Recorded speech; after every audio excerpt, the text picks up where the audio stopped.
আসসালামু আলাইকুম। আমি মোহাম্মদ তিতু মিরানান। ক্রিয়েটিভ আইটি থেকে cyber security and ethical hacking কোর্সটি কমপ্লিট করেছি। বর্তমানে আমি ইউথ মাইন্ডসটেকে ফুল টাইম জব করতেছি, পাশাপাশি মন্টাজ মোশনে পার্ট টাইম জব করতেছি। আমার ছোট্টবেলা থেকে আইটি সেক্টরের প্রতি আমার খুবই আগ্রহ ছিল। এথিক্যাল হ্যাকিংয়ে একটু কিউরিসিটি একটু বেশি ছিল।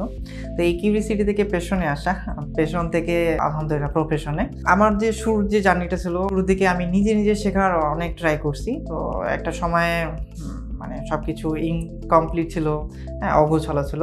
তো আমার মনে হচ্ছিল যে আমার একটা প্রপার গাইডলাইনের প্রয়োজন। এই জন্য আমি অনলাইনে আশেপাশে খোঁজাখুঁজি করি। তো একসময় ক্রিয়েটিভ আইডির সন্ধান পাই। দেন আমি সেখানে অনলাইন ব্যাচে ভর্তি হয়ে যাই। তো অনলাইন ব্যাচে ভর্তি হওয়ার পর আমি অনেক দ্বিধাদ্বন্দ্বে ছিলাম যে আসলে অনলাইন ব্যাচে কিভাবে কি করা হবে। এর আগে আমার অনলাইনে পড়ার তেমন একটা অভিজ্ঞতা ছিল না। তো পরবর্তীতে সেই ধারণাটা আমার ভুল হয়ে যায়। আমি অনলাইনে আমাদের মেন্টরগুলো খুব সুন্দরভাবে ক্লাস নেয়, প্রবলেম থাকে না, দু এক জায়গায় বুঝতে সমস্যা হয়। তো সেই জায়গায় মেন্টরদেরকে কোশ্চেন করলে ওনারা বুঝিয়ে দেয়। সাইবার সিকিউরিটি শেখার কারণে আমি ওয়েব ডেভেলপমেন্টের, ওয়েব সিকিউরিটি এবং বাগ ফিক্সিংয়ে খুব ভালোভাবে কাজ করতে পারতেছি।